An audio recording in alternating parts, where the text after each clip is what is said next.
두 눈으로 보고도 믿기 어려운 일이 벌어졌습니다. 한국 고속도로 휴게소를 촬영 온 미국의 감독이 넋을 놓고 바라보고 있는데요. 같이 온 취재진들도 한국인들의 기이한 행동을 보고 말을 잇지 못하고 있습니다. 시작 전 구독 버튼 꾹 눌러주세요. 저는 소피아 클라크입니다. 환경 다큐멘터리를 제작하는 감독으로 세계 각지를 돌며 지속 가능한 기술과 혁신적인 교통 시스템을 취재하고 있어요. 최근 몇 년 사이 전기차와 친환경 기술이 가장 뜨거운 이슈로 떠올랐어요. 특히 탄소 배출을 줄이려는 각국의 움직임이 빨라지고 있고 대기업들조차 앞다투어 전기차 시장에 뛰어들고 있죠. 하지만 전기차가 정말로 환경을 지킬 해답이 될지는 여전히 의문이 많아요. 배터리 생산 과정에서의 탄소 배출, 폐배터리 문제, 전력 소비 문제까지 해결해야 할 과제가 많거든요. 그래서 저는 이 문제를 다양한 각도에서 취재하고 여러 나라의 교통 시스템과 비교하며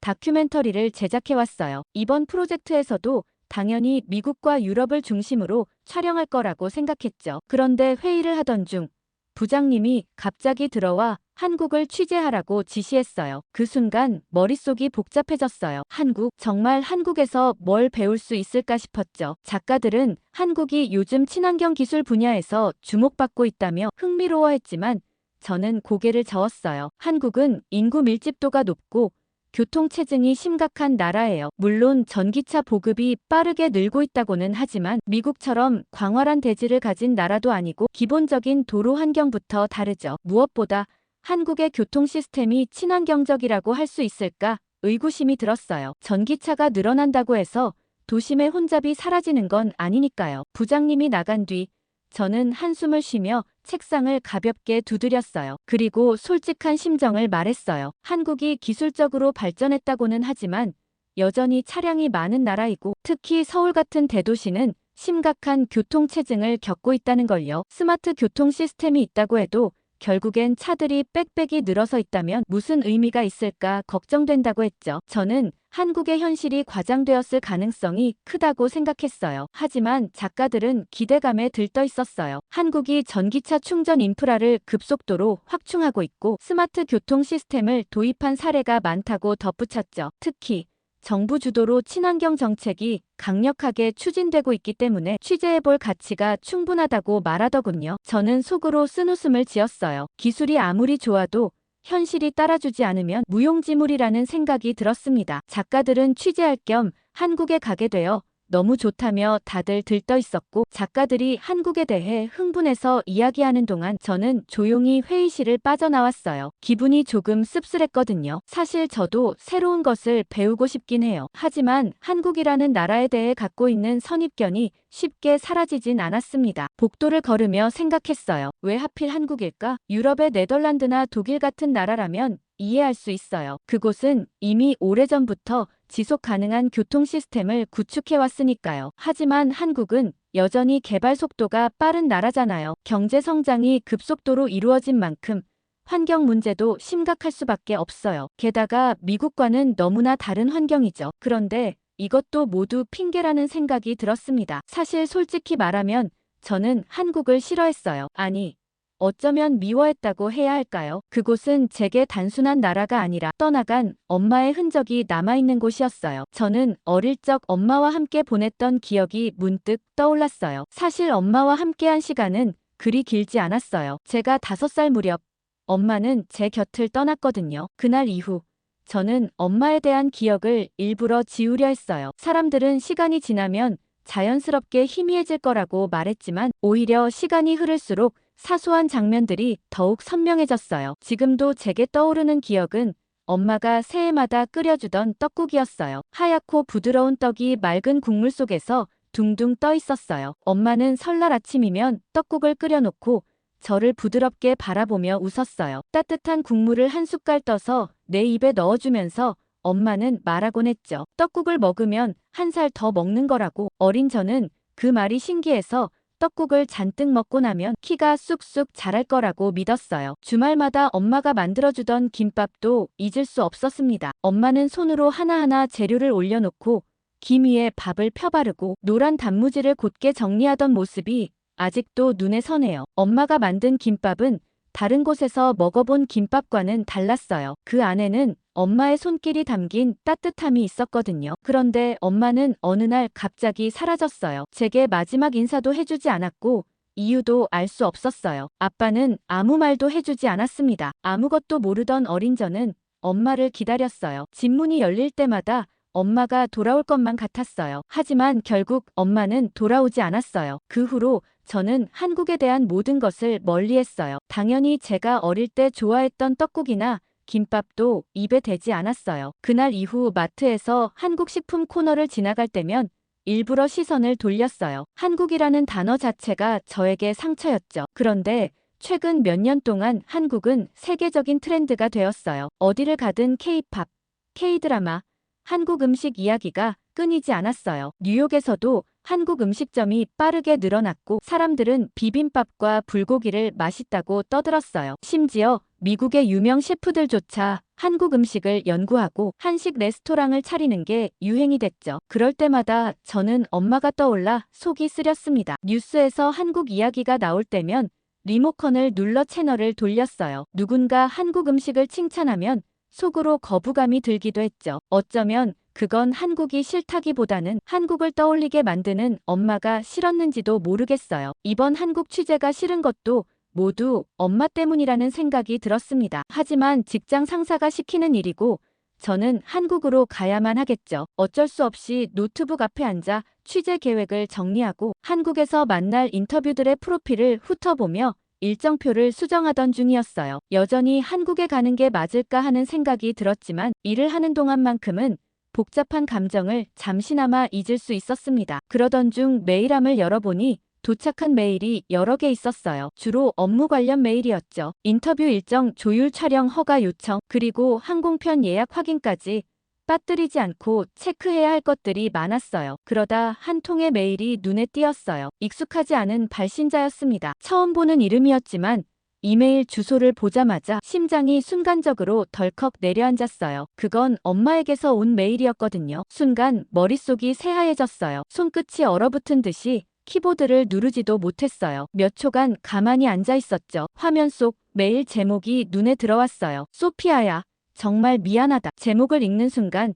심장이 쿵 내려앉는 기분이었어요. 마치 오래 닫혀있던 문이 갑자기 열려버린 느낌이었습니다. 그 문 뒤에 무엇이 있을지 모르는 채로요. 조심스럽게 마우스를 움직여 메일을 클릭했어요. 화면이 바뀌고 검은 글씨들이 가득한 흰 화면이 나타났어요. 겨우 한 줄 읽었을 뿐인데 더 이상 읽을 수 없겠더라고요. 숨이 턱 막히는 것 같았어요. 심장이 너무 빨리 뛰어서 머리가 멍해졌고 손가락 끝이 차가워졌어요. 그 자리에서 노트북을 덮었습니다. 아무것도 보이지 않는 화면을 바라보면서 숨을 가다듬었어요. 하지만 심장은 여전히 가라앉지 않았어요. 이러다가는 도저히 일을 할 수 없을 것 같더라고요. 머리를 식히기 위해 자리에서 일어나 옥상으로 향했어요. 옥상 문이 열리고 차가운 공기를 맞자 요동치는 심장이 조금 가라앉는 느낌이었습니다. 그렇게 옥상 난간에 기대어 바깥을 바라봤어요. 뉴욕의 밤거리가 내려다 보였어요. 저 멀리 반짝이는 수많은 불빛들, 차들이 오가는 도로, 거리의 사람들, 다들 바쁘게 살아가고 있었어요. 그 사이에서 저는 그저 멈춰서 있을 뿐이었어요. 머릿속이 복잡했어요. 도대체 왜 이제 와서 엄마는 연락을 한 걸까요? 그동안 엄마는 수십 년이 지날 동안 아무런 연락도 하지 않았어요. 제가 어린 시절 밤마다 눈물로 지새울 때 엄마는 제 곁에 없었죠. 그때 뒤에서 누군가가 어깨를 툭 쳤어요. 입사동기였죠. 그는 씩 웃으며 한국 간다며라고 얘기했어요. 저는 그렇게 됐다고 얘기했고 동료는 제가 대신 가줄까? 라고 얘기하더라고요. 평소 같았으면 가달라고 얘기했을 거라 생각했어요. 하지만 엄마의 메일을 받은 이상 저는 한국에 가야만 할 것 같다는 생각이 들었죠. 하지만 한국으로 가는 것도 엄마의 메일을 읽는 것도 모든 걸 피해버리고 싶었어요. 대답을 얼버무리고 사무실로 다시 내려와 노트북을 열었고 손가락이 떨렸어요. 엄마는 정말 미안하다며 다시 만나고 싶다고 짧게 써두었어요. 하지만 그 문장 하나에 너무 많은 것들이 담겨 있었어요. 미안하다는 말, 만나고 싶다는 말, 너무 늦었다는 걸 알면서도 이제라도 하고 싶다는 말. 머릿속에서 어린 시절의 기억들이 스쳐 지나갔어요. 엄마가 끓여주던 떡국, 함께 만들던 김밥 따뜻한 손길 부드러운 목소리. 하지만 동시에 엄마 없이 혼자서 울던 밤들도 떠올랐어요. 아빠는 엄마에 대한 이야기를 절대 하지 않았어요. 마치 엄마라는 사람이 처음부터 존재하지 않았던 것처럼요. 저는 메일을 닫았고 다시 취재 계획을 정리하기 시작했어요. 일에 몰두하면 괜찮을 거라고 생각했죠. 최대한 엄마의 메일은 신경 쓰지 않은 채 일에만 몰두했고 그렇게 한국으로 갈 날이 다가오고 있었어요. 아무런 결정도 하지 못한 채 한국으로 향하는 비행기에 올랐어요. 창밖으로 펼쳐진 구름이 한없이 평온해 보였지만 제 마음은 전혀 그렇지 않았어요. 비행기가 착륙하기 전 저는 제 생각을 정리했어요. 엄마를 다시 만나지 않겠다고요. 이미 너무 늦었다고 생각했죠. 어릴 때 제게 엄마가 필요했던 순간은 셀 수 없이 많았어요. 그런데 그때 엄마는 없었습니다. 이제 와서 무슨 말을 한들 그 공백이 채워질 수 있을까 싶었죠. 비행기가 인천국제공항 활주로에 닿는 순간 무언가가 확실해지는 기분이었어요. 감정적으로 흔들릴 이유가 없다는 생각이 들었죠. 저는 단지 취재를 위해 이곳에 왔어요. 기내 방송이 흐르고 사람들이 하나둘 자리에서 일어났고 짐을 챙기면서 천천히 입국장을 향해 걸어갔어요. 공항은 조용하면서도 질서정연했어요. 다른 나라 공항에서처럼 소란스럽거나 혼잡하지 않았습니다. 사람들은 자연스럽게 줄을 맞춰 움직였어요. 입국 심사대로 다가가면서 순간 멈춰 섰어요. 보통 공항에서는 긴 줄이 늘어져 있고 심사관이 여권을 확인하며 천천히 진행되는 게 일반적이잖아요. 하지만 여기는 달랐어요. 사람들은 줄을 서서 키오스크 앞에 서 있었어요. 여권을 스캔하고 지문을 입력하고 카메라를 바라보면 모든 절차가 자동으로 진행되더라고요. 작가들과 저는 순간 당황했어요. 이런 시스템을 뉴욕 공항에서도 본 적이 없었거든요. 이때까지 미국은 기술적으로 가장 앞선 나라라고 생각했어요. 다른 나라들이 미국의 시스템을 따라하기 바쁘다고 생각했죠. 그런데 한국에선 모든 게 훨씬 빠르고 효율적이었어요. 입국장을 빠져나오면서도 계속해서 주변을 둘러봤죠. 그런데 그때 작가가 깜짝 놀라 소리쳤어요. 공항 내부 곳곳에서 무언가가 움직이고 있더라고요. 그건 바로 로봇이었어요. 작고 둥근 형태의 로봇이 공항 곳곳을 다니며 사람들에게 길을 안내하고 있었습니다. 작가가 너무 궁금하다며 다가가 질문을 하자 로봇은 즉시 답을 했어요. 영어로도 완벽하게 말하더라고요. 저희 팀은 모두 어안이 벙벙했습니다. 이런 다큐멘터리를 찍으면서도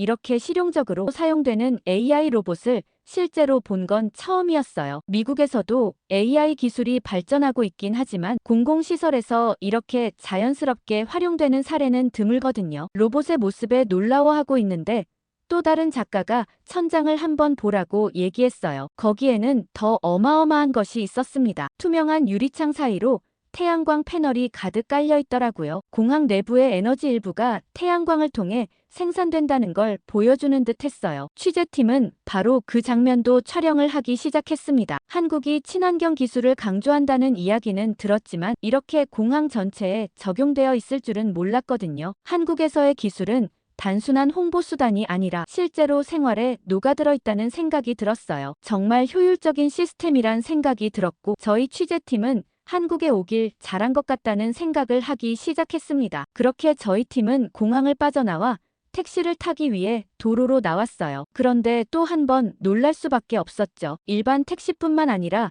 전기차 충전소가 곳곳에 설치되어 있더라고요. 한국이 전기차 보급률이 높다는 말은 들었지만 이렇게까지 인프라가 잘 구축되어 있을 줄은 몰랐어요. 공항에서 시내로 가는 동안에도 계속해서 전기차 충전소가 눈에 띄었어요. 저는 순간 미국과 비교할 수밖에 없었죠. 뉴욕이나 LA에서도 전기차 충전소가 점점 늘어나고 있지만 여전히 부족한 실정입니다. 특히 공공장소에서 충전 인프라를 찾기란 쉽지 않아요. 하지만 여기서는 충전소가 마치 주유소처럼 흔하게 보이더라고요. 도로 위를 달리는 차들을 보면서도 놀라웠죠. 미국에서는 도로 위에 큰 차들이 많은 편이에요. SUV, 픽업 트럭 같은 차들이 대부분이죠. 하지만 한국의 도로에서는 크기가 작은 전기차들이 눈에 많이 띄었어요. 그뿐만이 아니었습니다. 도로 자체도 예상과 달랐어요. 이때까지 미국 언론에서는 한국이 인구 밀집도가 높고 교통체증이 심하다는 말을 많이 들었어요. 그래서 도로가 복잡하고 혼란스러울 거라고 생각했죠. 하지만 실제로 본 도로는 전혀 그렇지 않았어요. 차들은 정해진 차선을 정확하게 지키며 달리고 있었고 신호 체계도 훨씬 체계적이었어요. 도로에 설치된 전광판이 실시간으로 교통 정보를 제공하고 있는 데다가 그 정보를 기반으로 차량 흐름이 조정되고 있는 듯 했어요. 저는 창밖을 바라보며 생각했어요. 분명히 한국에 오기 전에는 이 나라가 미국보다 교통 시스템이 열악할 거라고 확신했는데 제 예상이 조금씩 흔들리기 시작했어요. 미국보다 훨씬 질서정연한 편이었죠. 사전 조사를 통해 본 다른 어떤 나라보다 완벽한 체계를 구축하고 있었습니다. 그렇게 한국의 도로교통에 감탄하며 취재 일정을 함께할 최 과장을 만나기 위해 한국도로교통공사의 본사로 향했어요. 그는 단정한 정장을 입고 있었고 첫인상은 매우 차분하고 전문적인 느낌이었어요. 한국의 도로교통 시스템을 직접 체험하기 위해 저는 그의 안내를 받기로 했어요. 최 과장은 가장 먼저 스마트 도로 시스템을 설명하며 직접 체험을 해보자며 차량을 준비했어요. 차에 타자마자 가장 먼저 눈에 띈 건 내비게이션이었어요. 사실 내비게이션이야 미국에도 있고 요즘은 어느 나라에서나 쉽게 볼 수 있잖아요. 그런데 여기에선 뭔가 달랐어요. 실시간으로 모든 도로의 교통 흐름이 표시되고 있었어요. 어느 도로가 막히는지, 어느 길이 가장 빠른지, 몇 분 후 어떤 구간에서 정체가 예상되는지까지 상세하게 안내되더라고요. 저는 순간 놀라서 화면을 바라봤어요. 미국에서도 내비게이션을 사용하긴 하지만 이렇게 정교하게 도로 상황을 예측하고 실시간으로 경로를 조정하는 시스템은 본 적이 없었어요. 미국에선 그저 길 안내만 할 뿐이죠. 그러자 최 과장이 이 시스템에 대해 설명했어요. 한국은 도로 곳곳에 센서를 설치해 차량의 움직임을 분석하고 교통 흐름을 실시간으로 조정한다고 했어요. 그리고 이 정보는 내비게이션뿐만 아니라 도로에 설치된 전광판과 신호 시스템에도 반영된다고 하더라고요. 실시간 안내되는 내비게이션을 따라 차가 움직이기 시작했어요. 그런데 그때 막내 작가가 도로 상태를 한번 보라고 했습니다. 창밖을 바라보니 도로가 너무 깨끗했어요. 한국은 마냥 좁고 복잡한 나라라고 생각했는데 막상 직접 와서 보니 도로의 상태가 미국과는 전혀 달랐어요. 미국의 뉴욕이나 LA 같은 대도시는 물론이고 중소도시에서는 도로 곳곳에 포트홀이 많아요. 특히 겨울철이 지나고 나면 도로가 울퉁불퉁해져서 운전할 때마다 스트레스를 받거든요. 그런데 한국의 도로는 그런 문제가 전혀 보이지 않았어요. 저는 솔직히 궁금했어요. 도로 상태가 이렇게 깨끗한 게 단순히 운이 좋아서일까? 아니면 뭔가 다른 이유가 있을까 싶었죠. 그때 최 과장이 설명했어요. 한국에서는 도로 유지 보수 시스템이 철저하게 운영된다고 했어요. 각 도로 구간마다 정기적인 점검이 이루어지고 작은 균열이라도 발견되면 바로 보수 작업이 진행된다고 했어요. 게다가 도로에 설치된 센서들이 포트홀이나 파손된 부분을 실시간으로 감지해 관리 시스템에 보고한다고 했어요. 저는 순간 당황했어요. 미국에서도 도로 유지 보수를 한다고 하지만 현실은 너무 다르거든요. 예산 문제로 인해 보수가 늦어지거나 아예 몇 년 동안 방치되는 경우도 많아요. 도로 상태가 나빠도 운전자가 알아서 조심해야 하는 경우가 허다하거든요. 그런데 여기는 다 계획적으로 관리되고 있었습니다. 최 과장의 이야기를 듣는 동안 차는 어느새 톨게이트를 향해 가고 있었어요. 그런데 최 과장은 정말 기이한 행동을 했어요. 솔직히 말해서 저는 톨게이트에서 차가 멈춰야 한다고 생각했죠. 미국에서도 고속도로 톨게이트에서는 차들이 줄을 서서 요금을 내야 하잖아요. 그런데 톨게이트를 향해 가고 있는데 차는 속도를 줄이긴커녕 멈추지 않더라고요. 그대로 쭉 지나갔어요. 저는 순간 이해가 되지 않아 창밖을 바라봤어요. 톨게이트인데 왜 그냥 지나갔냐고 물었고 최 과장은 웃으며 설명했어요. 이건 한국의 하이패스 시스템이라고 하더라고요. 차량에 부착된 장치가 자동으로 요금을 정산하기 때문에 톨게이트에서 멈출 필요가 없다고 했어요. 덕분에 교통 흐름이 끊기지 않고 정체도 줄일 수 있다고 했습니다. 저는 순간 멍해졌어요. 미국에서도 ETC 시스템 같은 자동 결제 시스템이 있지만 여전히 톨게이트에서 속도를 줄이고 가끔은 멈춰야 할 때도 있거든요. 그런데 여기는 그런 과정이 전혀 없었어요. 차들은 자연스럽게 톨게이트를 통과하고 있었어요. 저는 이 정도면 한국의 교통 시스템이 미국보다 훨씬 앞서 있다고 해도 과언이 아닐 것 같았어요. 하지만 여전히 마음 한구석에서는 반발심이 들었어요. 이렇게까지 완벽할 리가 없어. 한 번쯤은 문제가 발생하겠지. 저는 계속해서 무언가 허점을 찾고 싶었어요. 어딘가에는 반드시 단점이 있을 거라고 믿었어요. 하지만 도로 위를 달리면서도 여전히 문제는 보이지 않았습니다. 신호체계는 정교하게 맞춰져 있었고 차들은 질서 있게 움직였어요. 한국의 도로는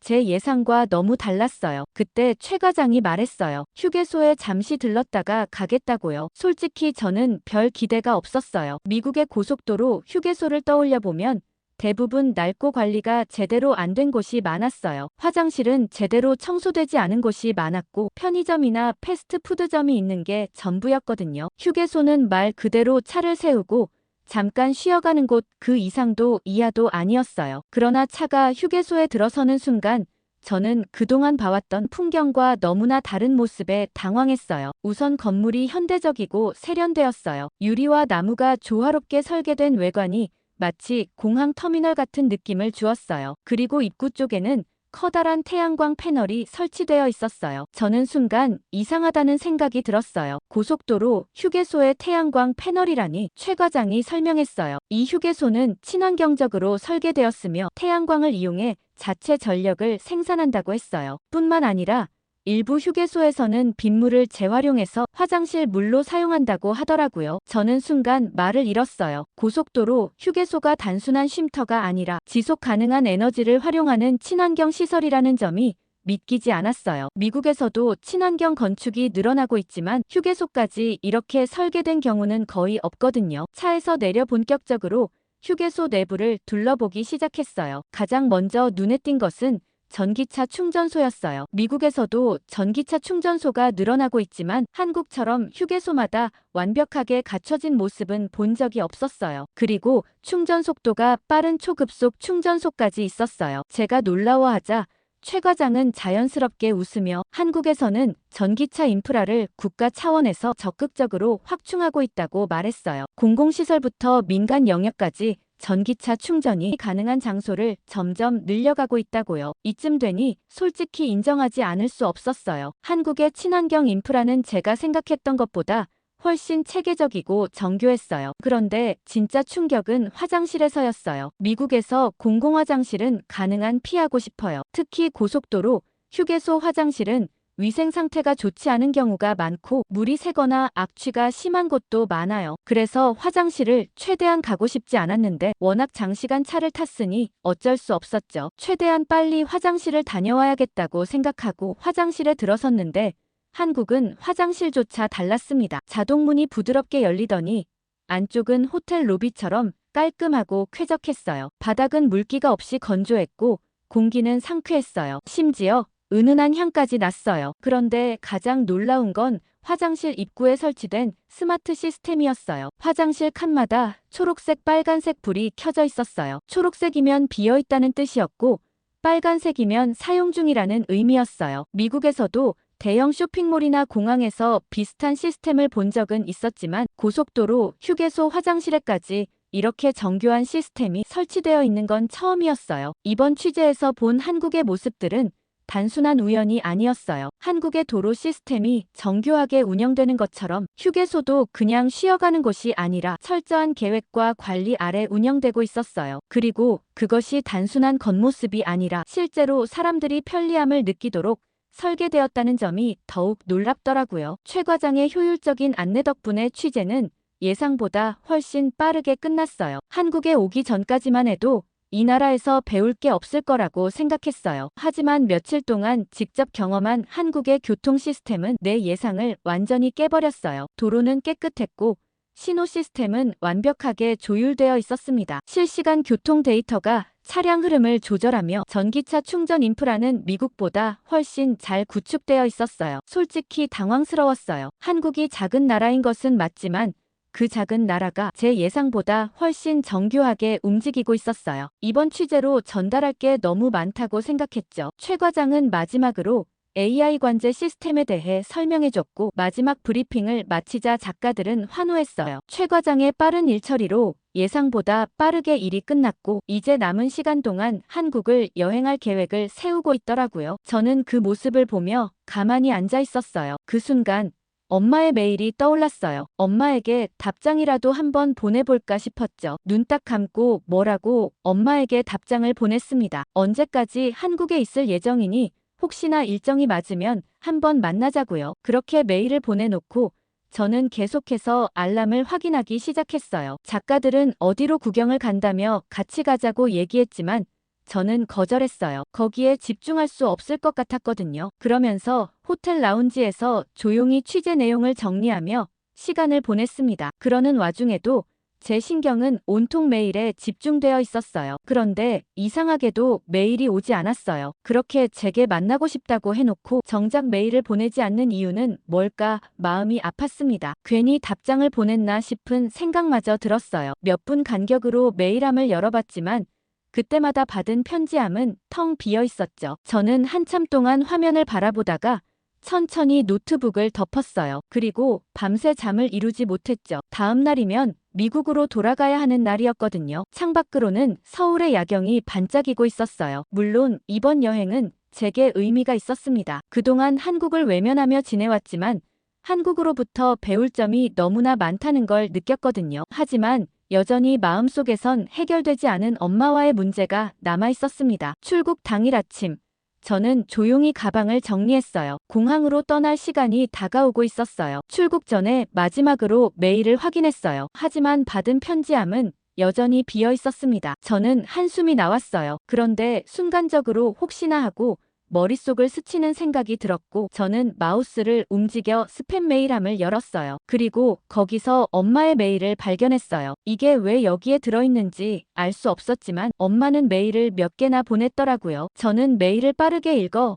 엄마가 적어놓은 번호로 전화를 걸었습니다. 그리고는 이제 공항으로 향하고 있다고 공항으로 와봤자 얼마 못 볼 거라고 했지만 엄마는 공항에서 잠깐이라도 얼굴을 보겠다고 했어요. 엄마가 제게 답장을 했다는 사실 하나만으로 저는 이상하게 들떴어요. 그리고 공항에서 출국 시간을 몇 시간 남겨놓지 않았을 때 엄마를 만났습니다. 엄마는 한눈에 저를 알아봤어요. 아주 어릴 때 헤어지고 처음 봤지만 한눈에 들어오더라고요. 엄마는 미안하다며 저를 보고 눈물부터 흘리셨어요. 그리고는 오래된 이야기를 꺼내셨습니다. 엄마는 처음 미국으로 시집 갔을 때 시부모님의 강한 반대에 부딪혔다고 하셨어요. 그렇지만 뱃속에 제가 있었기 때문에 어쩔 수 없이 가족으로 맞아주셨다고 했죠. 엄마는 제가 있었기에 할머니 할아버지의 모진 말과 행동을 견딜 수 있다고 하셨어요. 그런데 당시 한국에 있던 외할머니로부터 충격적인 소식을 들었다고 했어요. 외할머니가 큰 병에 걸린 거죠. 당시 할머니의 병원비를 마련할 방법이 없었다고 했어요. 그때 시댁에서 제안을 하나 하셨다고 했습니다. 이대로 저를 놔두고 한국으로 가서 쭉 돌아오지 말라고, 그러면 모든 병원비를 다 내주겠다는 말을 했다고 했습니다. 저는 입을 틀어막을 수밖에 없었어요. 어떻게 그렇게 할 수 있는지 이해가 가질 않았죠. 그때 당시 엄마는 그 말을 듣고도 고민을 했대요. 외할머니도 중요하지만 딸인 저도 중요했기 때문이라고 했죠. 그런데 이대로 외할머니를 두면 외할머니는 죽을 수밖에 없는 상황이었고 엄마에겐 선택지가 없다고 했습니다. 눈물을 머금고 모든 것을 포기하는 심정이었대요. 그리고 혹시나 돈을 갚거나 시간이 어느 정도 지나면 저를 볼 수 있게 되지 않을까 하는 기대를 했다고 했어요. 그리고 그 이후 저와 연락하려 많은 시도를 했다고 했습니다. 그렇지만 시댁에서는 주소도 바꾸고 연락처도 모두 바꿔 엄마의 연락을 피했다고 하더라고요. 하지만 엄마는 어떻게든 저를 찾으려 노력했다고 하셨어요. 저에 대한 아주 작은 단서 하나를 붙들고 예전 이웃들을 찾아다니며 제 소식을 물었대요. 그러다 제가 다큐멘터리 감독이 되었다는 사실을 최근에 알게 되었고 회사에 적혀있는 사내 메일을 알게 되어 메일을 보낸 거라고 했죠. 저는 그제서야 모든 것이 이해가 되었고 엄마가 안쓰러워졌어요. 엄마는 저를 버린 게 아니라는 안도감에 엄마를 끌어안고 울었죠. 그렇게 공항에서 한참을 엄마와 부둥켜 안고 울었습니다. 그런데 작가가 이제 들어가야 할 시간이라며 조심스럽게 제게 말을 걸었죠. 저는 엄마의 손을 꼭 잡고 메일 드린다고 말씀드렸고 엄마는 이렇게 만나줘서 제 얼굴을 볼 수 있어서 그것만으로도 너무 행복했다며 곧 보자고 얘기했어요. 그렇게 저는 미국행 비행기에 올랐습니다. 비행기에 오르면서 엄마에게 긴 편지를 썼어요. 그동안 엄마를 얼마나 미워했는지, 얼마나 혼자서 외로웠는지, 하지만 엄마의 외로운 시간들도 이해하게 되었다고 적었죠. 그리고 미국으로 돌아와 이번 다큐멘터리의 내용을 정리했습니다. 한국의 체계적인 시스템에 대한 내용이었죠. 과장님은 임시 편집본을 보더니 매우 흡족스러워 하셨어요. 본인이 예상한 그대로라며